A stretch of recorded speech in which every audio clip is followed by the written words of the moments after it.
औज़ुबिल्लाहिमिनश्शैतानिर्रजीम बिस्मिल्लाहिर्रहमानिर्रहीम।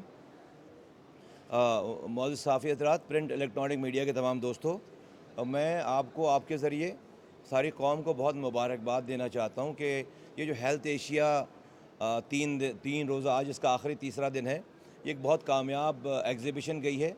दुनिया के 50 मुल्कों से ज़ायद हेल्थ सेक्टर की कंपनीज़ ने अपने प्रोडक्ट्स के साथ आकर यहाँ पर ख़ुद की नुमाइश की है। यहाँ पे पाकिस्तान की ऑलमोस्ट तमाम फार्मास्यूटिकल कंपनीज़ और तकरीबन तमाम मेडिकल डिवाइसेस जो कि इंपोर्ट करते हैं और जो बनाते हैं, और तमाम रिसर्च ऑर्गेनाइजेशंस भी जो ये काम कर रहे हैं, उन सब ने अपने अपने प्रोडक्ट्स के साथ यहाँ पर ख़ुद को शोकेस किया और एक बहुत अच्छा B2B, बिज़नेस टू बिज़नेस, बहुत सारी यहाँ पर कोलैबोरेशन हुई हैं, MOUs साइन हुए हैं, एग्रीमेंट्स हुए हैं।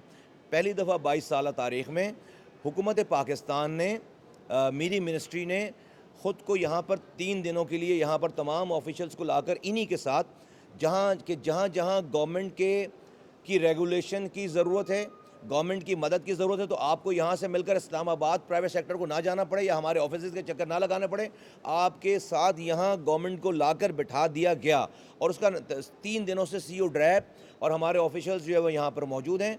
और अल्हम्दुलिल्लाह आज मैं बहुत खुशी के साथ ये कहता हूँ कि पाकिस्तान में आइंदा आने वाले दिनों में फार्मास्यूटिकल इंडस्ट्री के अंदर, मेडिकल डिवाइसेस के अंदर एक रिवोल्यूशन आने वाला है, जो मैं चीज़ें देख रहा हूँ यहाँ पर।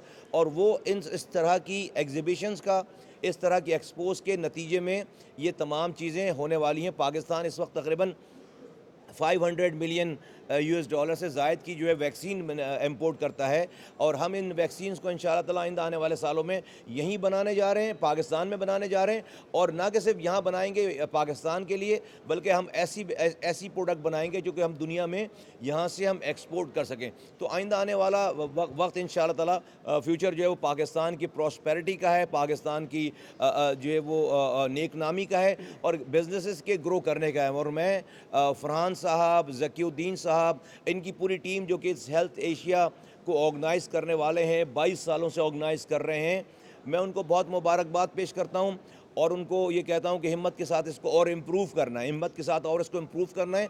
और आइंदा आने वाले दिनों में इन चीज़ों में बहुत ज़्यादा और जिद्दत आनी चाहिए और बहुत ज़्यादा और जो है वो इसके अंदर एफिशिएंसी और इसकी प्रोडक्टिविटी आनी चाहिए। लेकिन जो इन्होंने कोशिशें की हैं माशाल्लाह से, सारी दुनिया से लोगों को बुलाकर और पूरे पाकिस्तान से लोगों को बुलाकर एक जगह अंडर वन रूफ 3 दिनों तक यहाँ पर जमा रखा है, और उसका पाकिस्तान को इंशाअल्लाह ताला बहुत आगे फ़ायदा दिखने वाला है और नज़र आने वाला है। तो मैं इनको मुबारकबाद देता हूँ, बहुत शुक्रिया।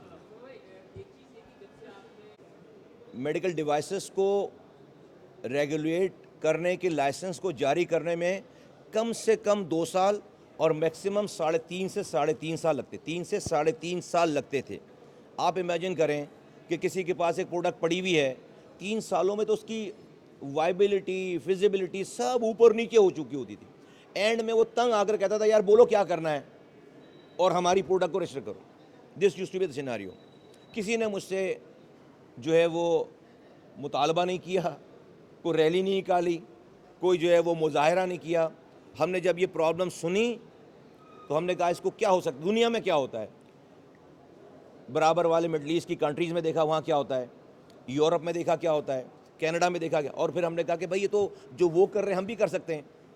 तो अल्हम्दुलिल्लाह हमने अपना प्रोजेक्ट बनाया, कंसीव किया, उसके ऊपर काम किया, फिर उसको इंडस्ट्रीज़ में पेश किया, उनसे ब्रेनस्टॉर्मिंग सेशन किया उनके साथ कि कहीं हमसे कोई गलती ना हो जाए। और आज आपको पता है वज़ीर आज़म पाकिस्तान ने चंद माह पहले इस्लामाबाद में सबके सामने, दुनिया के सामने, इस मेडिकल डिवाइसेस की डिजिटाइजेशन का प्रोजेक्ट जो है वो लॉन्च किया।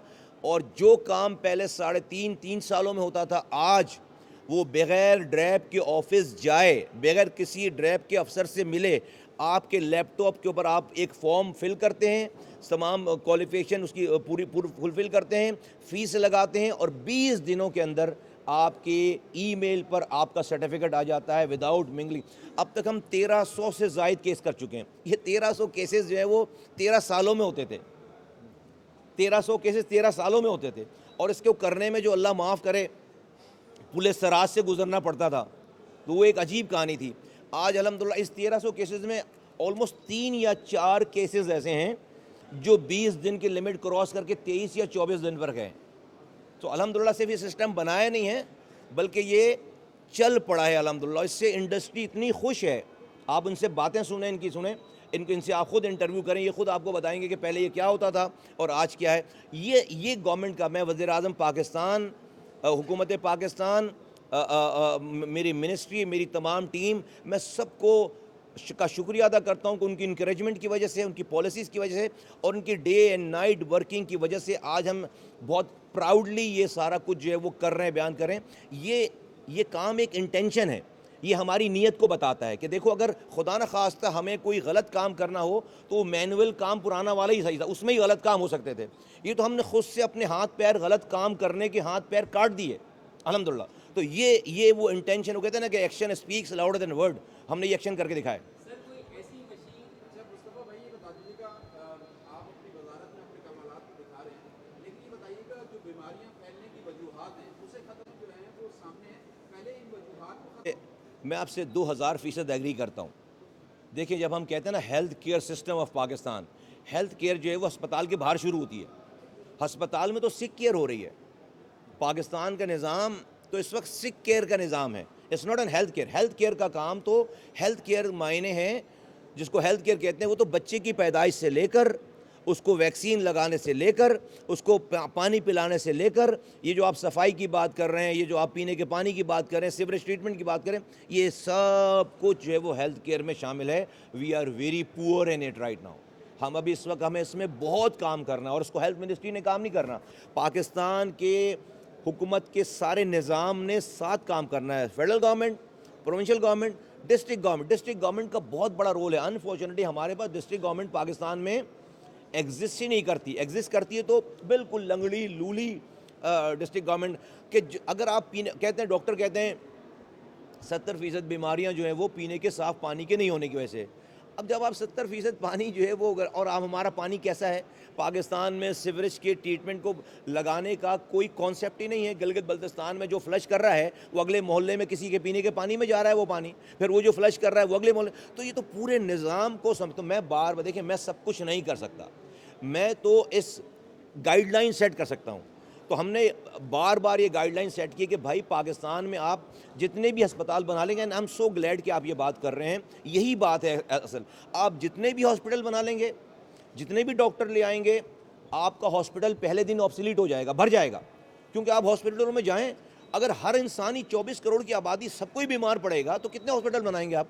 नहीं, लोगों को बीमार पड़ने से बचाने का नाम जो है वो ये है। इसके लिए लेकिन अब अगले 10-12 सालों में दुनिया कहती है, एक्सपर्ट्स कहते हैं कि कोई कैंसर में नहीं मरेगा, लेकिन शायद पाकिस्तान में मर रहे हो। क्योंकि जब आप वो कैसे नहीं मरेगा, मरेगी दुनिया, वो वैक्सीन लगाएंगे पहले उससे बचाव के लिए, वो कतरे पिलाएंगे, ये वैक्सीन लगाए। हमारे यहाँ वैक्सीन आप लगाने जाएँ, बोले यहूदी साजिश है। तो हमें अपने आप को, हम अभी 12 बीमारियों से बचने के लिए वैक्सीन लगाते हैं ना बच्चे को, 12 बीमारियों से। अभी HPV की आई, ये 13वीं आ गई। अब ये सारे हमारे नेशनल वैक्सीन प्रोग्राम में शामिल हो, ये वही प्रिवेंशन है। अगर खुदा न खास्ता ये भी ना लगे तो आप जो फरमा रहे हैं कि जो और बीमारों की तादाद तो और बहुत बड़ी हो जाएगी। तो हम इस पे काम कर रहे हैं, बहुत एग्रेसिवली काम कर रहे हैं। यही हमारी लाइन है पूरी कि हमें प्रिवेंशन पे जाना है, prevention is better than cure. और हमारी तवज्जो बहुत ज़्यादा, वैसे तो हॉस्पिटल सारे प्रोविंसेस के पास हैं, लेकिन हमारी तवज्जो जो है वो प्रिवेंशन पे बहुत ज़्यादा है। तो thank you very much for asking this question. यार देखो, दूसरी बात से पहले शुरू करते हैं। मेरे पास हॉस्पिटल्स नहीं हैं, हमारे पास जो थे वो भी हमने दे दिए। जिना अस्पताल हमारे पास था, NICVD था, और ये चाइल्ड हॉस्पिटल था, ये सारे 18 अमेंडमेंट के बाद डिवॉल्व होकर प्रोविंशियल गवर्नमेंट में चले गए। तो हमारे पास हॉस्पिटल्स तो नहीं है। एक हमने पाकिस्तान में इस्लामाबाद में वज़ीर आज़म पाकिस्तान एक JMC जिना मेडिकल कॉम्प्लेक्स बना रहे हैं इस्लामाबाद में, बहुत बड़ा, पाकिस्तान का सबसे बड़ा।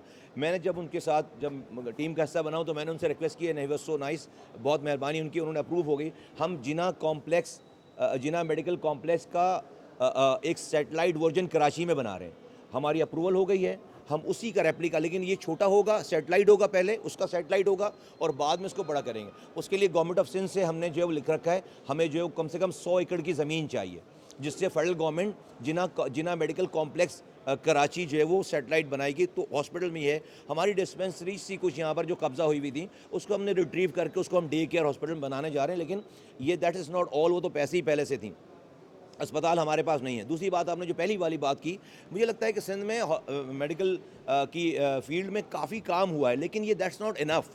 इसमें और बहुत अच्छा होने की ज़रूरत, गुंजाइश है। हमें प्राइमरी हेल्थ केयर पे जाना चाहिए। ये जो बड़े बड़े अस्पतालों में लोग आ रहे हैं, 70% वो हैं जिनको वहाँ पर आना नहीं चाहिए। तो हमारा BHU जब तक ठीक नहीं होगा, और इसके लिए हम जब तक ये जो सेहत सहूलत कार्ड का कॉन्सेप्ट है ना, इसको पाकिस्तान में अब आइंदा आने वाले 10 सालों में मैं समझता हूँ कि सरकार को अस्पताल चलाने के काम से बाहर आ जाना चाहिए। ये काम प्राइवेट सेक्टर का है। आप उनको मरीज़ों के पैसे दें और लेट देम। ये जो सरकारी अस्पताल, इनको भी आप जो है वो मरीज़ देखने पे लगाएं, कि वो सरकार से उस वक्त पैसे ले कि जब वो मरीज़ को देख रहे हों, उतने पैसे ले हमसे। तो ये एक सेहत सहूलत का पूरा कॉन्सेप्ट हमने बनाया है। प्रेजेंटेशन हमने वज़ीर आज़म साहब को की है। ये हमारे विजन का एक हिस्सा आगे चल कर होगा। जी, आप कुछ कह रहे थे?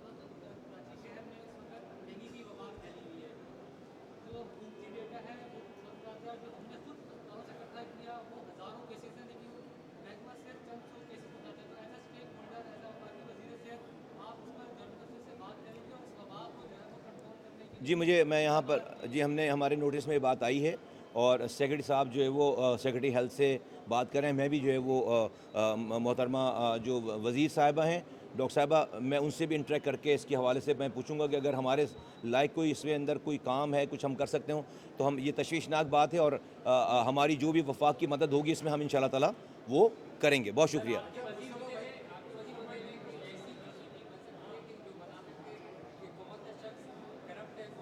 अच्छा मुस्तफ़ा भाई, एक आखिरी सवाल हमारा है कि ये बताइएगा कि शहरी जो बच गए हैं कराची शहर में, जो बीमारियों से पाक है, उनको कुत्तों से जो है कटने से नहीं बच सकते। 60,000 केसेस जो है वो मदनीस के जहाँ पर जो है सालाना रिकॉर्ड होते हैं, लेकिन उस पर पाबंदी लगाई गई है क्योंकि सफाई वजीर जो है वो कहती है कि जी कुत्तों के खिलाफ कार्रवाई करते तो हमारे खिलाफ कार्रवाई शुरू हो जाती है।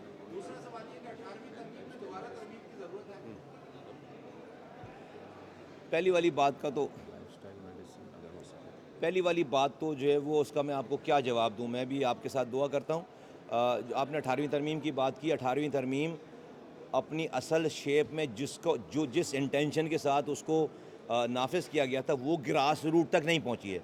18वीं तरमीम जो सूबाई खुद मुख्तारी है, सूबाई खुद मुख्तारी सिर्फ वज़ीर आला के खुद मुख्तारी का नाम नहीं है। सूबाई खुद मुख्तारी का मतलब है कि सूबे के तमाम डिस्ट्रिक्ट्स, तमाम तहसील, तमाम यूनियन काउंसिल एक काउंसलर तक खुद मुख्तार होगा तो सूबा पूरा खुद मुख्तार होगा। अभी अनफॉर्चुनेटली 18वीं तरमीम सारे इख्तियारात और वसाइल वो वफाक से आकर तमाम सारे सूबों के वज़रा आला के पास आकर पार्क हो गए, वहाँ से ट्रिकल डाउन नहीं हो रहा। ये है मसला। 18वीं तरमीम में कोई मसला नहीं था। 18वीं तरमीम सही मायनों में ट्रू लेटर एंड स्पिरिट जो है वो राइज नहीं हुई, इम्प्लीमेंट नहीं हुई। तो अगर ये इम्प्लीमेंट नहीं होगी तो फिर ये ख़त्म हो जाएगी खुदा न खास्ता, क्योंकि जब लोगों का स्टेक ही नहीं होगा।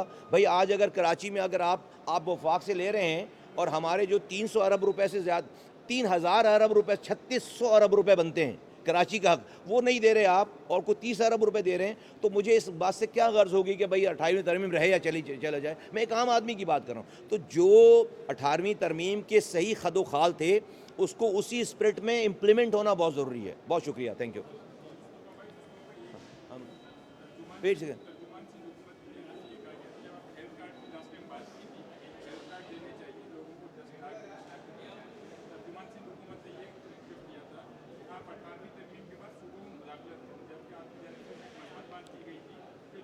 चलो, मैं इसके इंटरव्यू से मैं नहीं पढ़ना चाहता, मैंने वो बयान सुना नहीं है। मुझसे तो किसी ने ये वाली बात नहीं की कि आप मुदाखलत कर रहे हैं। जब वो मुझसे कहेंगे तो मैं उनको जवाब दूंगा इंशाल्लाह। Thank you.